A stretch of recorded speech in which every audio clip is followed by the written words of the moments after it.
ചെയ്തിട്ടില്ല. ഈ മഴ വല്ലാതെ കലക്കുമ്പോൾ ഒരു ചങ്കിടിപ്പുണ്ടോ ഈ ആളുകൾ? ഉണ്ട്. രാവിലെ നല്ല ഇതുണ്ടായിരുന്നു, പിന്നാണ് പിന്നോക്കമായതാണ് ഈ മഴ തുടങ്ങിയപ്പോൾ.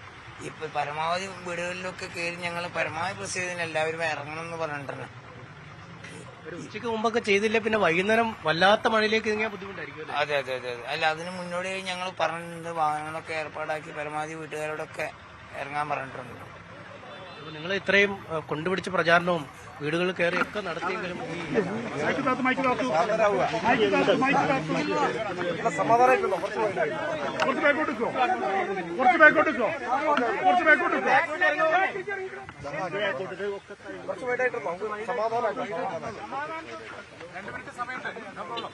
രാവിലെ ചില ബൂത്തുകളില് ചെറിയ ക്യൂ ഉണ്ടായിരുന്നു. എന്നാലും വലിയ വോട്ടർമാർക്ക് വല്ലാതെ നിരീക്ഷിക്കുന്ന തരത്തിലുള്ള ക്യൂ എവിടെയും കണ്ടില്ല.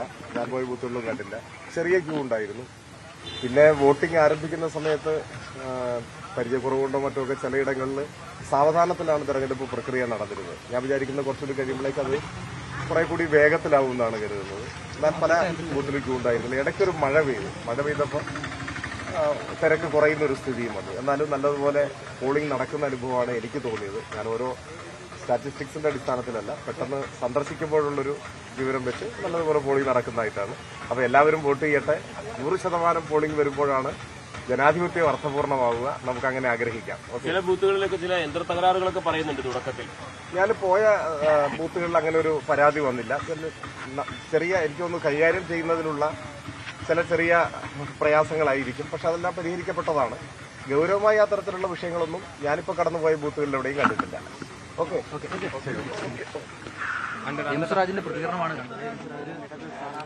അനുമോദ്, പ്രതീക്ഷയുണ്ട്. ഇപ്പം ഒരു ഈ ദിവസത്തെ നല്ല കാഴ്ചകളിലൊന്നാണ് എപ്പോഴും സ്ഥാനാർത്ഥികൾ തമ്മിൽ കാണുന്നത്. എങ്ങനെയായിരുന്നു ആ സാഹചര്യം?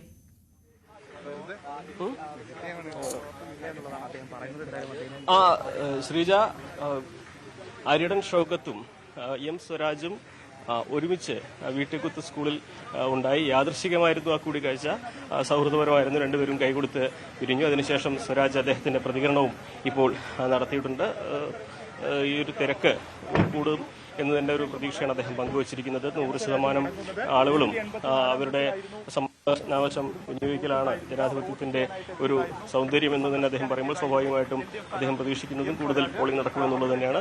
അതിലുപരിയായിട്ട് ഇന്നത്തെ ദിവസത്തെ ഒരു കാഴ്ച എന്ന് തന്നെ നമുക്ക് പറയാൻ വേണമെങ്കിൽ ആര്യടൻ ഷൗക്കത്തുമായി അദ്ദേഹം ഹസ്തദാനം നടത്തുകയും ഒരുമിച്ച് മാധ്യമങ്ങൾക്ക് മുമ്പിൽ പ്രത്യക്ഷപ്പെടുകയും ചെയ്തു എന്നുള്ളത് യാദൃശ്ചികമായിരുന്നു. ആര്യടൻ ഷൗക്കത്ത് ഇവിടെ വോട്ട് ചെയ്ത് ഇറങ്ങുന്ന സമയത്താണ് എം സ്വരാജ് ഈ ഒരു ബൂത്തിലേക്ക് അദ്ദേഹം എത്തിയത്.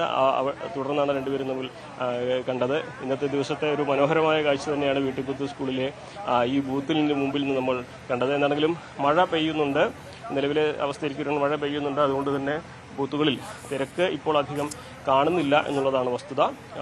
മിക്കയിടത്തും സമാനമായ ഒരു സാഹചര്യമുണ്ട്.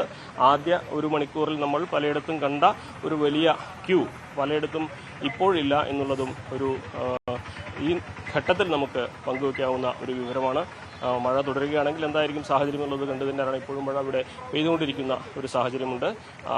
ഈ മഴ കാലാവസ്ഥ എത്രമാത്രം ഈ ഒരു ഉപതെരഞ്ഞെടുപ്പിനെ ബാധിക്കുമെന്നുള്ളൊരു ആശങ്ക മുന്നണികൾക്കുണ്ടെങ്കിൽ പോലും ഇതിനൊക്കെ മറികടന്ന് സമ്മതിദാനാവകാശം വിനിയോഗിക്കാൻ ആളുകൾ എത്തിച്ചേരുമെന്ന പ്രതീക്ഷ തന്നെയാണ് പങ്കുവയ്ക്കുന്നത്. ഇരു മുന്നണികളും വലിയ വിജയപ്രതീക്ഷ പങ്കുവയ്ക്കുന്നു. ഭരണവിരുദ്ധ വികാരത്തിൽ UDF പ്രതീക്ഷ അർപ്പിക്കുമ്പോൾ വികസനം മുദ്രാവാക്യങ്ങൾ മുഴക്കിയുള്ള LDFന്റെ പ്രചാരണം ജനങ്ങൾ സ്വീകരിക്കുമെന്ന പ്രതീക്ഷയാണ് LDF പങ്കുവയ്ക്കുന്നത്.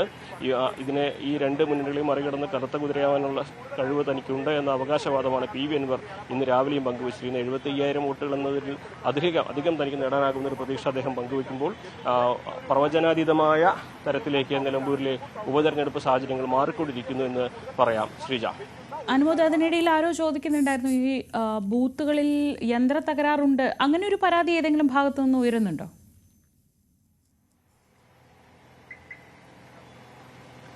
ശ്രീജ, അത് സാധാരണഗതിയിൽ ഏത് സ്ഥലത്തും ഉണ്ടാകുന്ന ആ തുടക്കത്തിലെ ചില മണിക്കൂറുകൾ ഉണ്ടാകുന്ന ഒരു ചെറിയ പ്രശ്നം മാത്രമാണ്. അതെല്ലാം വേഗത്തിൽ തന്നെ പരിഹരിച്ച് അവിടെ എവിടെയും തടസ്സപ്പെടാത്ത രീതിയിൽ, തെരഞ്ഞെടുപ്പ് തടസ്സപ്പെടാത്ത രീതിയിൽ തന്നെയാണ് കാര്യങ്ങൾ പുരോഗമിക്കുന്നത്.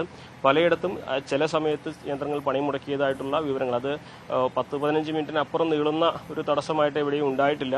പക്ഷേ ഇവിടെ ഒരു കാര്യം കൂടി നമ്മൾ എടുത്ത് പറയേണ്ടതുണ്ട്. 2016 ഉണ്ടായ തെരഞ്ഞെടുപ്പിന്റെ സമയത്ത് മഴ പെയ്തിരുന്നു.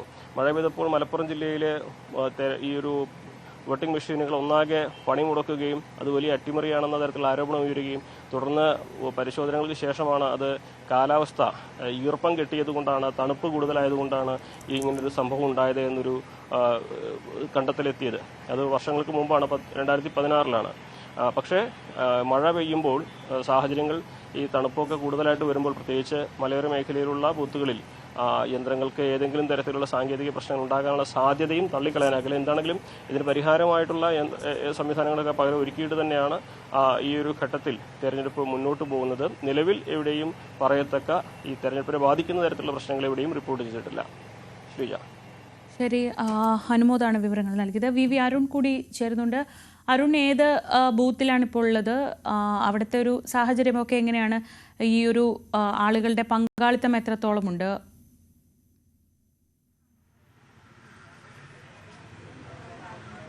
ശ്രീജ, ഞാനുള്ള കരുളായി പഞ്ചായത്തിലാണ്. കരുളായി പഞ്ചായത്തിലെ ദേവദാർ ALPS പുള്ളിയിൽ കിഴക്കേ ഭാഗം, ഇതാണ് ഈ ബൂത്ത്. ആ സ്കൂളിലാണ് ഞാനുള്ളത്. ഇവിടെ 4 ബൂത്തുകളാണുള്ളത്. ഇതിൽ രണ്ടിടത്ത് സാമാന്യം നല്ല തിരക്കുണ്ട്, ക്യൂ ഉണ്ട്. പുരുഷന്മാരുടെ ഭാഗത്തും അതുപോലെ സ്ത്രീകളുടെ ഭാഗത്തും സാമാന്യം നല്ല തിരക്കുണ്ട്. പക്ഷേ മറ്റ് 2-3 ബൂത്തുകളിൽ അത്രയധികം തിരക്ക് കാണാനില്ല.